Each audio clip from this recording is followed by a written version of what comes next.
הפתיע אותם, אבל אני יכול להגיד לכם דבר אחד. אף אחד מהם לא השתכנע בקלות. אתם יודעים מה בעצם? בואו נראה כיצד הם מגיבים למשימה נוספת מיום המיונים.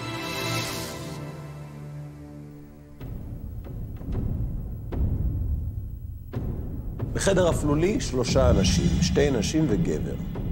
הם חובשים מסכות על פניהם. הביטו בהם היטב ונסו לגלות את הקשר ביניהם.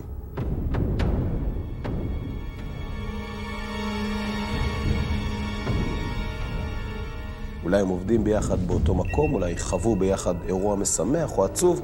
מיד תראו את המתמודדים שלנו מנסים לענות על השאלה.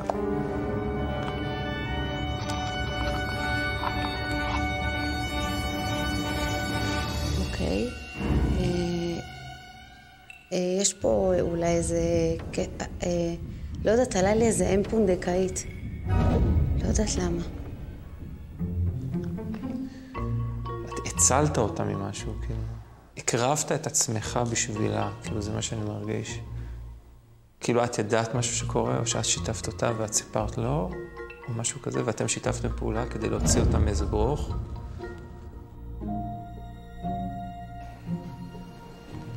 יש פה איזשהו אירוע עצוב שמחבר אותם, ומה שעולה זה משהו קשור למסוק, או משהו באוויר. אני מרגיש ששלושתכם איבדו מישהו יקר באותו אירוע. יכול להיות משהו צבאי. לא יעזור שום דבר. החיים קשים. בתוך המשפחה יש איזו הונאה.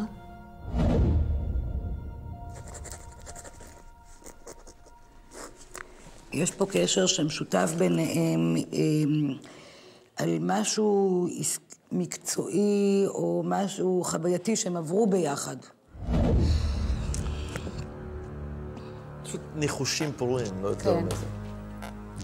זה היה הרבה יותר אותנטי, הם אומרים, אני פשוט לא יודע. כן. כאילו, זה הרבה יותר אותנטי. אבל הם אומרים, אני אנסה, אולי אני אצליח במקרה.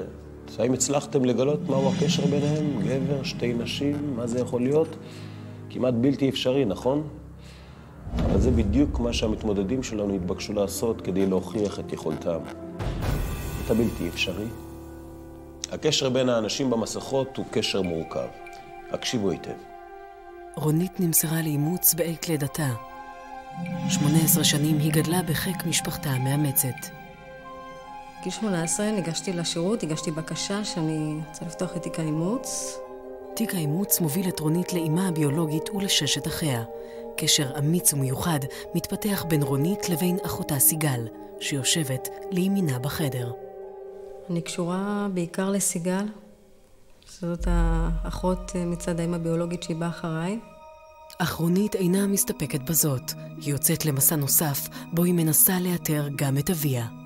סגרתי מעגל אחרי שפגשתי את האבא ואת האחים, כולם. איך אומרים? סוף סוף דם שלי, לא? הקשר, כפי שאתם רואים עכשיו, מורכב, מה שמקשה מאוד על הגילוי. המסכות נועדו להסתיר את הדמיון המשפחתי. בואו נראה את המתמודדים שלנו מנסים לפצח את התעלומה הזו.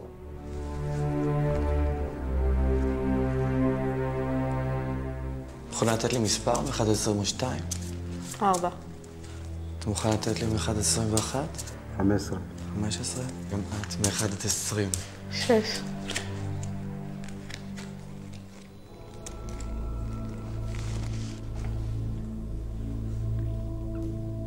יש אנרגיה שנראה לי שהיא קודם כל משפחתית, שהקשר הוא צריך להיות איזה קשר גם שהוא קשור לאיזושהי קרבה ביניכם. אם אני אקח את זה למקום שהוא לא יאסס ובאמת ייקח איזה תסריט שהוא אפילו אם יישמע קצת דמיוני, אתם נפגשתם אחרי תקופה מסוימת שלא הייתם בכלל באיזשהו קשר? אתם חידשתם באיזשהו קשר בכיוון שאתה היית רחוקה והתאחדתם? שמע, אני חייב להגיד, יפה. אז מסתבר שמתוך מאות המתמודדים היה מי שידע לזהות את הקשר המיוחד. כאשר אנו מדברים על כאן ועכשיו, אנו רואים קשר משפחתי בין השלושה, כאשר אותן 2 נשים הינן אחיות. את מאומצת? פגע? פגע?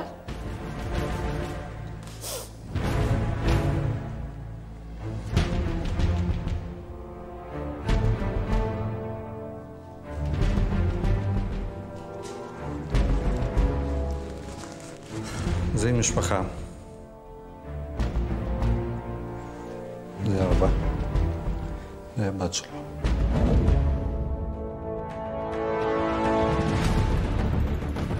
הסיפור הוא שלא ראית את אביך הביולוגי 30 שנה ורק עכשיו, לאחרונה, נפגשתם והייתה התרגשות גדולה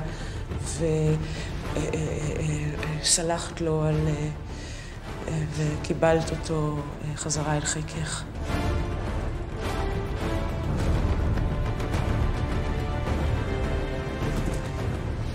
סליחה, אני פשוט מקבלת כרגע כנראה תקשור, אני מרגישה צמרמורת. שתי אחיות אולי. יש קשר דם בין הגבר לאישה שיושבת באמצע. אדם.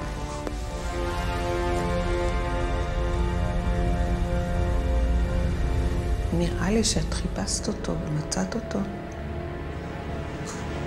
אבא.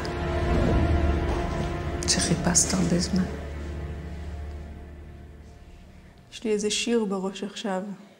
אז בבית הספר.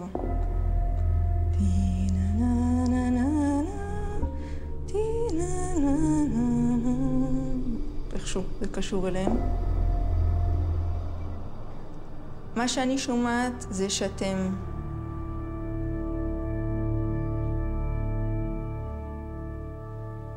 לא גדלתם באותו בית, שתיכם.